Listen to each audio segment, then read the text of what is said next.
네, 오늘은 설 연휴를 앞두고 우리 시장에 영향을 미칠 설 이후 시장을 크게 움직일 뉴스5로 꾸며드렸습니다. 자, 그래서 특집으로 이제 보내드리고 있는데요.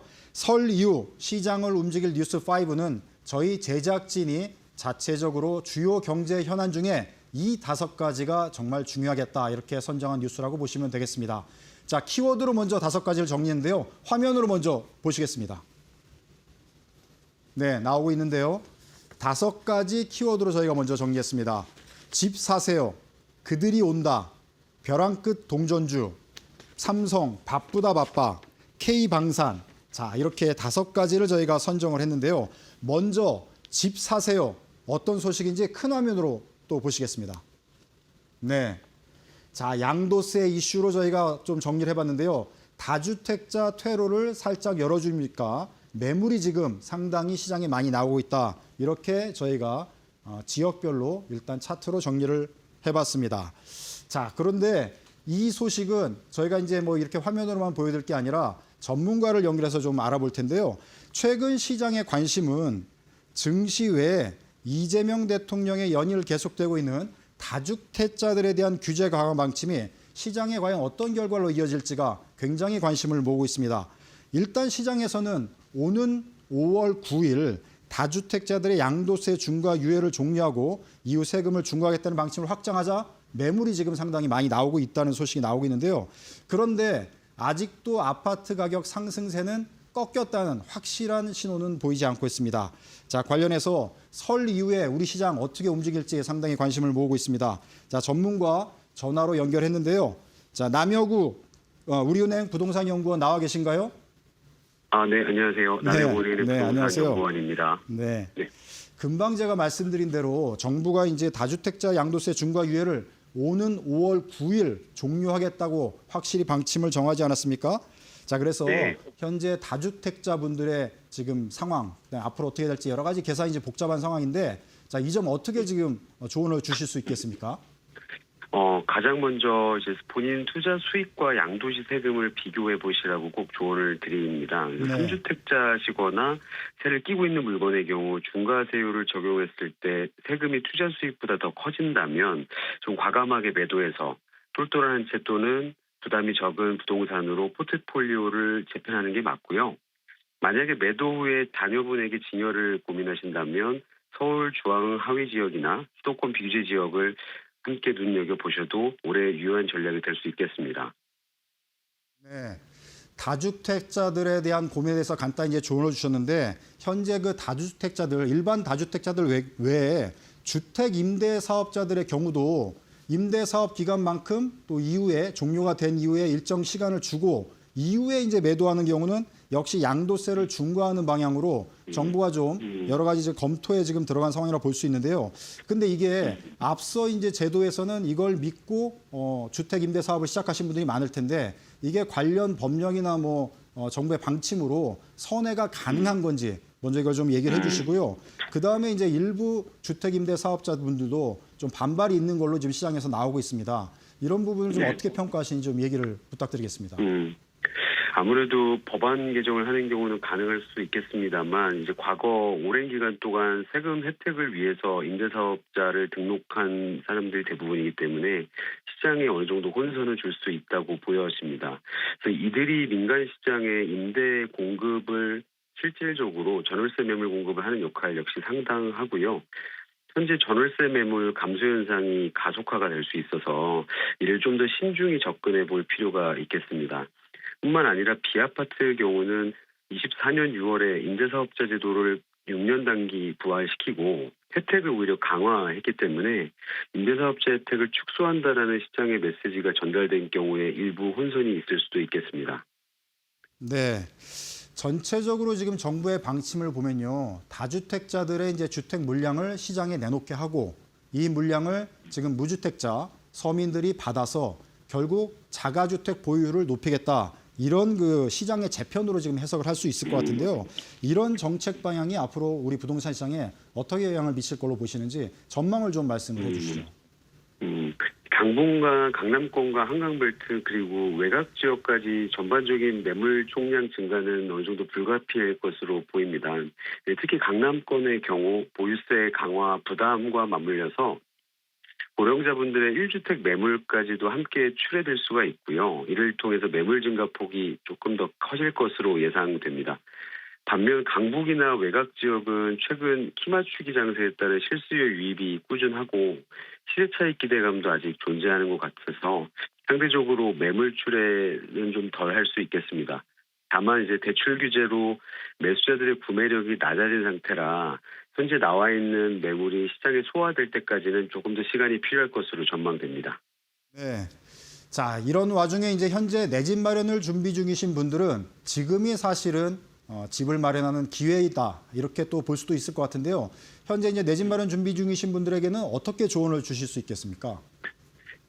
아무래도 5월 9일 이전까지 앞으로 나올 매물들을 앞당겨서 나오는 이른바 담김 효과가 발생함에 따라서 5월 9일 이후에 그 기한이 지나면 매물 잠김 현상이 다시 나타날 가능성도 존재합니다.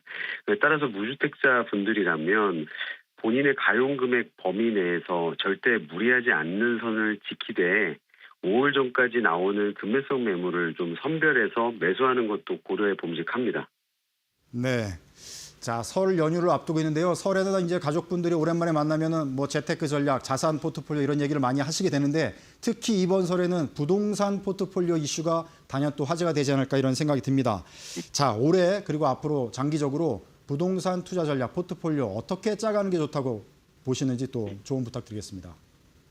예, 올해 부동산 시장의 핵심 키워드는 세금이 될 것으로 보입니다. 보유세 강화 대상이나 수준이 확정되지 않았기 때문에 시장의 불확실성이 여전히 있는데요. 시장의 등락을 반복할 가능성도 따라서 존재합니다. 향후 기존 자산 구성을 만약에 유지하고자 하신다면 세금 부담을 좀 줄일 수 있는 부동산 상품으로 재편하는 것을 조심스럽게 추천드리고요. 예를 들어서 토지분 제자세가 없는 입주권이나 공시가격이 상대적으로 좀 낮아서 보유세 부담이 덜한 재개발 구역 내 빌라 같은 것들로 포트폴리오를 어느 정도 리밸런싱하는 것도 유효한 전략이 될 수 있겠습니다. 네. 자, 오늘은 여기까지 듣도록 하겠습니다. 다음 기회에 다시 한번 여쭙도록 하겠고요. 자, 지금까지 남여구 우리은행 부동산 연구원이었습니다. 고맙습니다. 감사합니다. 네. 지금까지 이제 부동산 시장 동향 앞으로 어떻게 전개될지 좀 자세하게 진단을 해드렸고요. 자, 첫 번째 소식은 이렇게 정리하도록 하겠습니다. 자, 두 번째 저희들이 그들이 온다 이렇게 키워드를 정했는데요. 어떤 내용인지 큰 화면으로 보시겠습니다. 네, 그들이 누굴까요? 네, 설날 중국 관광객이 설 연휴에 25만 명 정도가 한국에 올 걸로 이렇게 예상이 되고 있습니다. 자, 설 연휴를 맞아서 중국인들은 한국에 관광을 오는데 또 다른 조사를 보면 한국인들은 또 연휴를 맞아서 일본으로 여행을 또 많이 간다는 이런 소식이 들리고 있는데요. 자세한 내용은 또 이동재 캐스터가 좀 전해주실까요? 네, 요즘에 명절 기간 동안 해외여행을 즐기신 분들이 굉장히 많이 늘었죠. 시청자 여러분들께서도 해외여행을 준비 중이시고 계획하신 분들이 꽤 계실 것으로 보이는데요. 이번 설 연휴 기간 해외 여행객 2명 중 1명이 일본을 선택한 것으로 보이면서 일본에 대한 높은 관심을 나타냈습니다. 그런데 우리가 여행을 가는 만큼 우리나라로 여행을 오는 관광객들도 많은데요. 오는 15일부터 23일까지 이어지는 중국의 춘제 연휴 기간 동안 우리나라를 찾는 중국인 관광객이 25만 명에 이를 것으로 보입니다. 지난해 9월부터 중국인 관광객, 단체 관광객의 무비자 입국도 허용됐고 또 중일 갈등 여파도 지속되고 있는 만큼 우리나라를 찾는 관광 수요가 강하게 늘고 있는데요. 23년도에는 221만 명에 머물렀던 방한 중국이 작년에는 579만 명까지 늘었다고 합니다. 특히나 이번 춘제 연휴 기간이 9일이나 되는 역대급 연휴로 평가받는 만큼 관련 산업에 대한 기대감도 상당한 모습입니다. 오늘 우리 시장에서는 이 관련 산업이 어떻게 움직였는지 바로 체크해 보도록 하겠습니다. 오늘 백화점과 호텔 그리고 카지노 업종이 중국인 관광객의 수혜를 가장 많이 받을 업종으로 꼽히는데 오늘 같은 경우는 연휴를 앞에 두고 재료를 소멸하면서 소폭 약세를 보였습니다. 호텔 신라 같은 경우가 0.27% 하락했고 또 2.3% 하락했고 신세계와 현대백화점 같은 백화점주도 오늘 소폭 하락한 모습입니다. 롯데 관광개발과 파라다이스 같은 카지노 관련주도 VIP 고객 유입 기대감이 지속되면서 상승하는 모습을 보였지만 보통 명절을 한 주에서 2주 정도 앞두고 강한 모습을 보였던 만큼 이번에도 관련주가 지난주에 강한 모습을 보이고 오늘은 살짝 하락하는 모습을 보였습니다. 네, 이동재 캐스터는 혹시 이번 설 연휴에 여행 계획하고 계신 게 있나요? 저는 해외여행보다는 그냥 네. 본가가 또 밑에 있어서 지방으로 내려간 일로 만약에 합니다. 이제 일정에 상관없이 해외여행을 만약에 가신다면 어느 나라에 관심이 있으십니까? 사실 일정이 정해지지 않는다면 저도 유럽이나 이렇게 멀리 떠나고 싶지만 사실 일본을 2명 중에 1명 이렇게 선택하는 이유가 사실 짧은 기간에 많은 것을 즐길 수 있기 때문에 저 같아도 이렇게 짧은 기간이라면 일본을 선택할 것 같습니다. 네. 또 우리 김지영 캐스터는 어떠신가요? 만약 여행 가신다면 이번에 또 여행 가실 계획은 혹시 있으신가요? 저는 우선 집에서 좀 쉴 예정이고요. 저도 여행을 가게 된다면 좀 비슷할 것 같습니다. 아무래도 기간이 길면 선택지가 다양하겠지만 좀 짧다 보니까 뭐 일본이나 중국 같은 국가로 좀 가게 되지 않을까라는 생각이 듭니다. 네. 지금 나와 있는 뭐 통계치나 이런 거 2명 중 1명인데 여기 계신 분들은 다 일본에 관심 있는 걸로 그래서 확실히 요즘 보면은 젊은 분들이 일본 여행에 상당히 관심이 많다 이런 걸 또 확인해 볼 수 있을 것 같습니다. 자, 이렇게 이제 연휴를 앞두고 여행 관련 소식 전해드렸고요. 세 번째 저희가 키워드로 벼랑 끝 동전주 이렇게 정했는데요. 어떤 소식인지 화면으로 크게 보시겠습니다. 네, 동전주 상장 폐지를 지금 예고하고 있습니다. 자, 지금 코스닥 시장 활성화 방침을 정부가 연일 밝히고 있는데요. 그 중에 한 가지 또 소식으로 보시면 되겠습니다. 코스닥 시장 내에 있는 그렇게 좋지 않은 아주 작은 종목들 좀 정리를 하겠다. 그런데 이제 그 기준을 이제 명확하게 제시한 셈이 될 텐데요. 자, 이 소식은 김지영 캐스터가 좀 정리를 해주실까요? 네. 코스닥 상장 폐지 기준이 크게 강화가 됩니다. 금융당국이 7월부터 코스닥 상장 폐지 기준을 시가총액 200억 원으로 올릴 예정이고요. 또 내년부터는 300억 원으로 올릴 예정입니다. 여기에 주가가 1,000원 미만인 흔히 동전주라고 불리는 종목에 대해서도 요건을 새로 만들기로 했는데요. 이렇게 되면 올해 최대 200여 개 이상의 기업들이 상장 폐지가 될 것으로 전망을 하고 있습니다. 금융당국에서는 일시적으로 주가를 띄우거나 액면 분할을 진행하는 액면 병합을 진행하는 꼼수를 막기 위해서 세부적인 요건도 마련하겠다라고 밝혔고요. 결국에는 취지는 부실 기업을 빨리 정리해서 시장의 신뢰도를 높이겠다라는 겁니다. 실제로 부실 기업을 제외하면 코스닥의 지수가 더 높았을 것이다라는 분석도 나오고 있는 상황인데요. 다만 이에 따라서 소액 주주들의 피해 우려도 커지고 있어서 시장에는 변동성이 한동안 이어지지 않을까라는 생각이 들고요. 동전주로 불리는 종목들 오늘은 흐름이 어떻게 마감했는지 같이 한번 체크해 보시죠. 네, 최근에 동전주로 불리는 종목들의 경우에는 상장 폐지를 피하기 위해서 주가 부양이 이루어질 것이다라는 전망이 나오면서 어제장 상한가를 기록한 종목들도 있었습니다. 오늘 약세 흐름을 보였던 K바이오, 소프트센, 또 에스코넥의 경우에는 전날 상한가를 기록했지만 오늘은 전반적으로 차익 실현이 나오면서 약세로 마감을 했고요. 반면에 상상인 증권의 경우에는 21% 급등하면서 마감을 했습니다. 아무래도 코스피가 연일 신고가를 경신하면서 증권주도 강세 흐름을 이어가고 있는데 상상인 증권 역시도 투심을 자극했던 모습이고요. 아유인의 경우에는 3.7%대 상승하면서 마감을 했습니다. 네. 지금 정부가 밝힌 기준을 보면은 코스닥 시장에서 약 220개 정도 상장 폐지되면서 이제 기업이 퇴출될 걸로 보이는데요. 우리 코스닥 시장 활성화에 또 한 번의 모멘텀으로 잘 작용하기를 기대해 보겠습니다. 자, 이렇게 코스닥 시장 소식 전해드렸고요. 저희가 그 다음에 또 키워드로 정한 게 삼성, 바쁘다 바빠. 삼성전자 주가 연일 아주 그냥 불을 뿜고 있는데요. 이게 또 관련해서 영향을 미치고 있습니다. 자, 어떤 소식인지 큰 화면으로 보시겠습니다.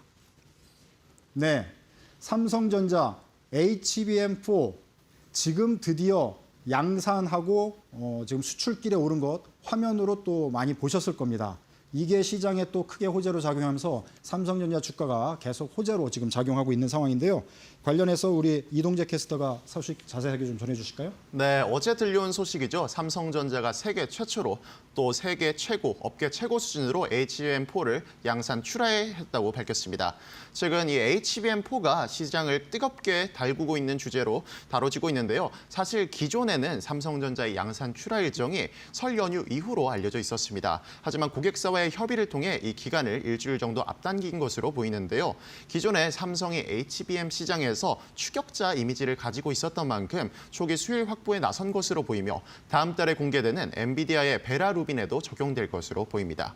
다만 기존의 HBM 시장을 주도해온 SK하이닉스도 출하를 앞두고 있는 것으로 전해졌는데요. 최초 출하는 아니지만 HBM 시장에서 여전히 가장 강력한 점유율을 가져갈 것으로 평가를 받고 있고요. 설 연휴 기간 이후에 즉시 출하에 나설 수 있다는 관측도 이어지면서 향후 관전 포인트가 될 것으로 보입니다.